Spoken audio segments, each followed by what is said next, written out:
Star उत्सव पर देखिए अपने चहीते शोज 1 अप्रैल से डीडी फ्री डिश पर।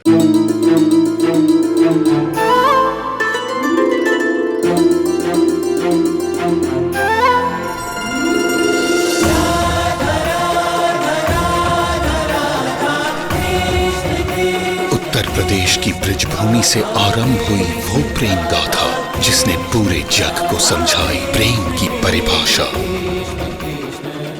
देखिए राधा कृष्ण 1 अप्रैल से सुबह 11 बजे स्टार उत्सव पर।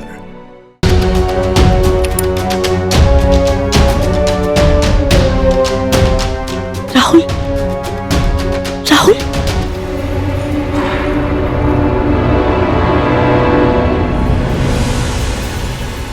राहुल, हाथ तो अपना। हाँ हाँ, आओ संभाल कर, आ जाओ, संभाल कर। हाँ, नीचे देख के आराम से।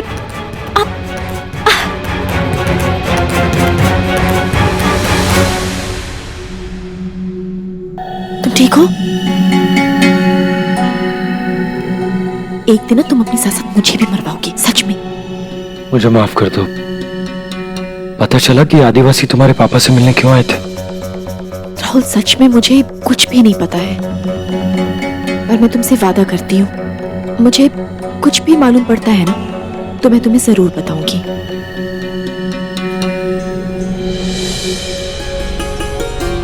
शुक्रिया नम्रता, हमेशा मेरा साथ देने के लिए।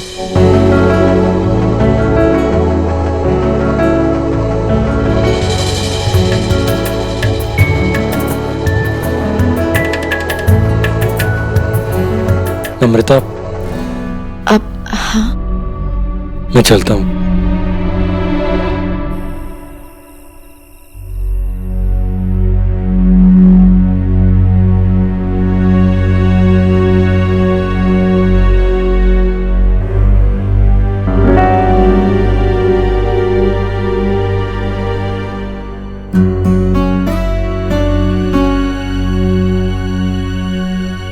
क्या हुआ मिंटी को? अपने चाचा की जिद की सजा काट रही है, और क्या। अभी आप क्या कह रही हैं?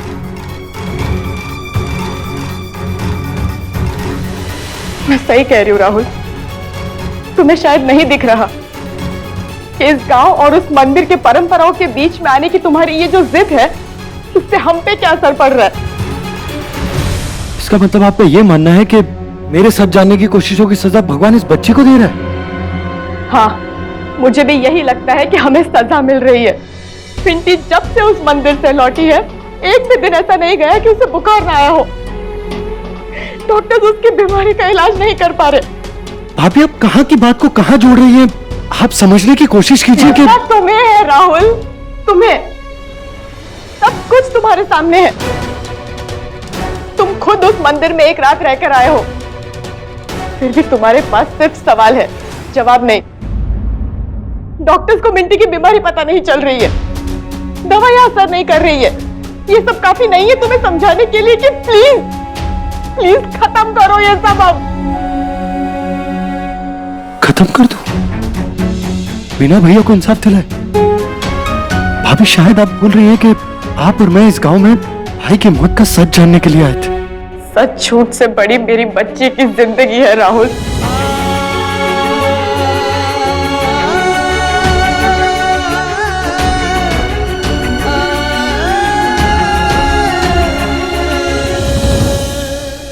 मुझे माफ कर दीजिए भाभी, मंदिर का सच जानने की जिद में मैं बहुत लापरवाह हो गया। आप लोगों का ख्याल ही नहीं रख पाया, पर आगे से ऐसा नहीं होगा। लेकिन भाभी, मिंटी के साथ ये जो कुछ भी हो रहा है उसके पीछे काल भैरव नहीं है। आप खुद ही सोचिए, मिंटी शहर की बच्ची है, उसके लिए गांव का ये माहौल, यहाँ का मौसम, यहाँ की हवा, ये सब कुछ नया है। लेकिन राहुल, क्या हुआ? मम्मा ने आपको डांटा? हाँ हाँ बिट्टू, वो थोड़ा सा चाचू थोड़े से बैड बॉय हो गए ना, इसीलिए मम्मी ने मुझे थोड़ी सी डांट लगा दी। पर आज पता है एक बहुत ही मजेदार बात हुई। पूछो क्या?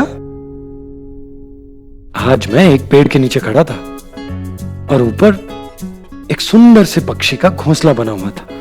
उस घोंसले में से उस पक्षी ने मुझे निकल कर देखा और मैंने भी उस पक्षी की तरफ देखा। मैंने कहा हाय, तुम बहुत सुंदर लग रहे हो। तो पता है उसने क्या किया? उसने ऊपर से ट्विंग और मेरी पूरी शर्ट खराब हो गई।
काम्या,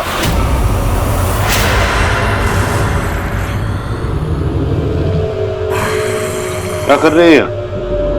बाबूजी वो आवाजें आ रही थी तो हमने सोचा कहीं वो। ज्यादा सोचा मत कर, सब ठीक है यार। और हाँ, एक बात गांठ बांध लो, हमारे बगैर यहाँ पे कभी नहीं आना, समझ गई ना? जी। ये ताला सिर्फ तहखाने पे नहीं लगा है, हमारे राज पे भी लगा है। ये कभी खुलना नहीं चाहिए।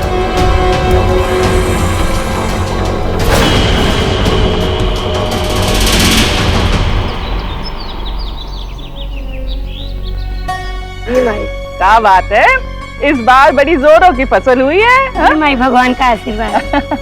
कर। माई इतना क्यों थका रही हो अपने आप को? आराम क्यों नहीं कर लेते आप? अरे त्रिशूला, ये थकावट भी ना कभी कभी आदमी के अंदर बहुत कुछ छुपाए रखती है। उसे खोजना जरूरी है, वरना संतोष कैसे मिलेगा? क्यों रे, बड़ा भरोसा है तुझे मुझ पर? हाँ, कि शक्ति देवी के पास तेरे हर सवाल का जवाब होगा। पर आपको कैसे पता कि मैं आपसे सवाल पूछना है? सबकी खबर रखे है शक्ति। और वैसे भी तेरी शकल से दिखता है कि बहुत कुछ तेरे अंदर है ना? चल। वो जंगल में मैंने कुछ आदिवासियों को देखा था, आप उस बारे में कुछ जानती हैं? जिनका जहां बसेरा वही रात बिताए, और फिर जंगल तो घर होता है आदिवासियों का। हाँ, लेकिन वो ताता ठाकुर के घर की तरफ जा रहे थे, तो ताता ठाकुर और आदिवासी, इनका क्या रिश्ता हो सकता है? राहुल, दाता ठाकुर की जासूसी मैंने ना बिठाई है, जो उसके हर रिश्ते और हर कांड के बारे में मुझे पता हो। वैसे दाता ठाकुर की हवेली और वो जंगल, समझो तो दो चाबियां है।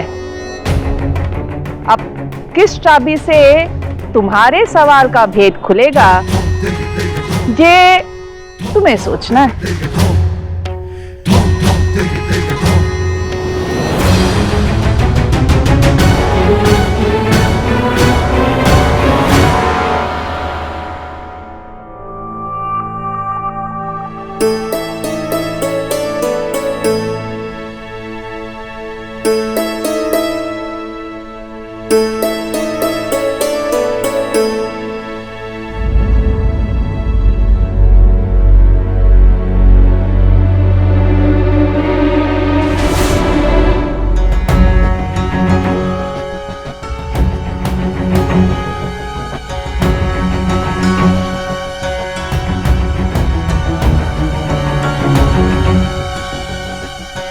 ये राहुल जंगल की ओर क्यों जा रहा है?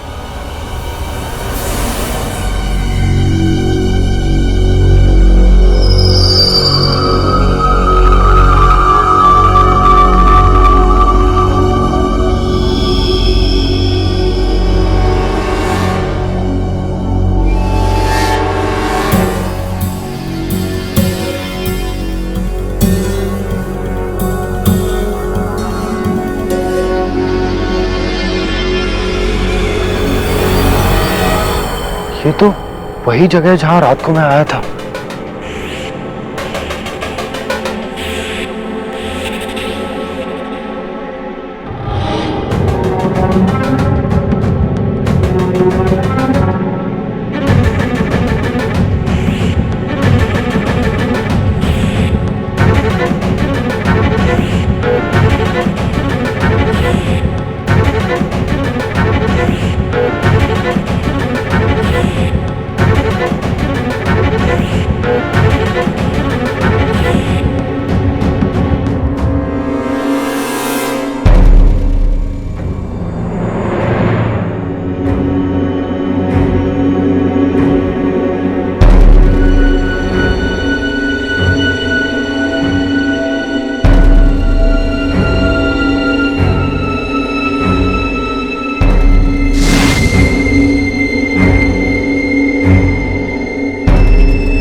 ये राहुल कहाँ गया?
क्यों? क्या करते हो तुम लोग यहाँ जो उसे छुपाने की जरूरत है? यहाँ आने की जरूरत कोई न करे, और जो करे है वो अपने सांसों से मोल चुका हुए है। इन गांव वालों को सबक सिखाना बहुत जरूरी है। ताता ठाकुर को चेतावनी देने के बावजूद ये हमारे इलाके में घुस आया, हमारे नियमों को तोड़ा, हमारे इलाके में घुसने की जरूरत की। हम इसको मार कर इसकी लाश को हम अपने जवाब के रूप में भेजेंगे, तब वो लोग हमारे संधि का सम्मान करेंगे। बैठ।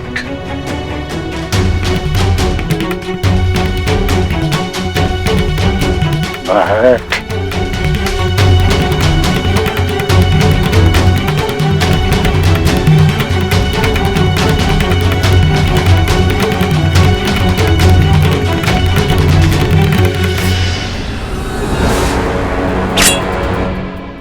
ये क्या कर रहे हैं आप?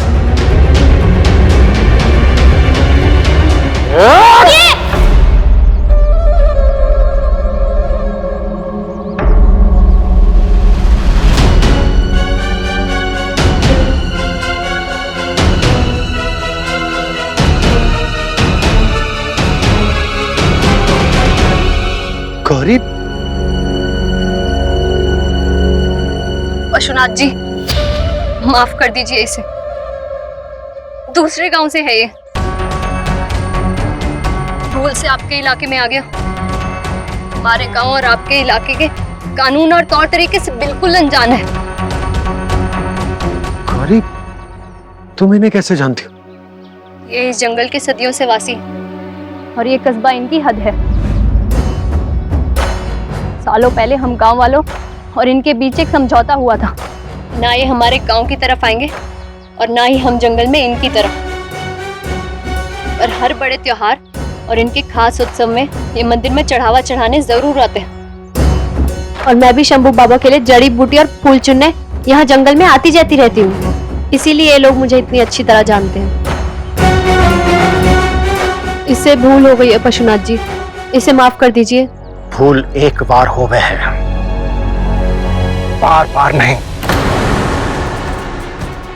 हमारे नियमों का उल्लंघन करके रात में हमारे इलाके में तकाई झकाई करना भूल नहीं है।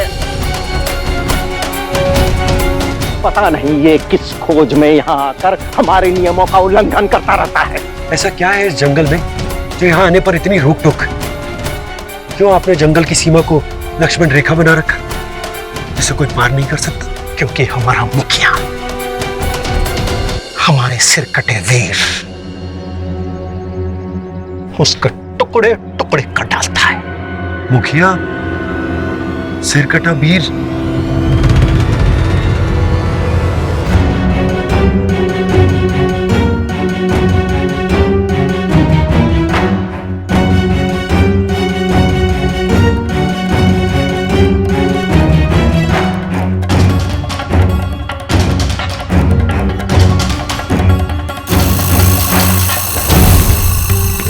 ये है हमार गांव की लक्ष्मण रेखा।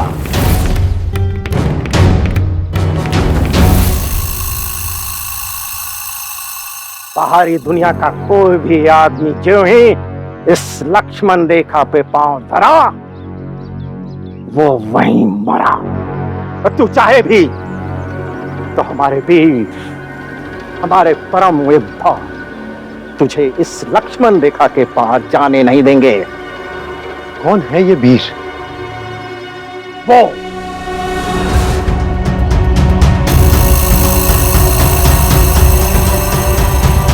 हमारे वीर, हमारे परम योद्धा, हमारे भगवान जो इस जंगल में राज करते हैं, भगवान सुकुमा।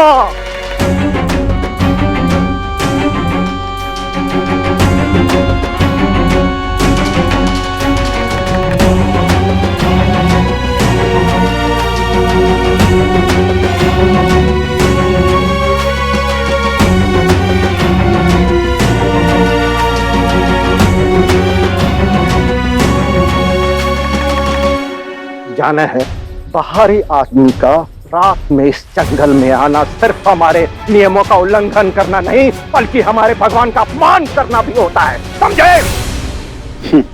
समझ गया। वहाँ गांव में सूर्यास्त के बाद यदि कोई मंदिर में प्रवेश कर जाए तो भगवान काल भैरव उसे दंडित करते हैं। और यहाँ जंगल में अगर रात को कोई आता है तो उसे आपके भगवान दंडित करते हैं। कितनी अजीब बात है ना। आप सब लोगों ने चारों तरफ मौत और खौफ के देवता खड़े कर रखे। हमारी भक्ति और हमारे भगवान का मजाक उड़ाता है। हम तुझे जिंदा नहीं छोड़ेंगे। पशुनाथ जी, माफ कर दीजिए इसे। ये इस इलाके का नहीं है ना, इसीलिए हमारे रीति रिवाज न जाने।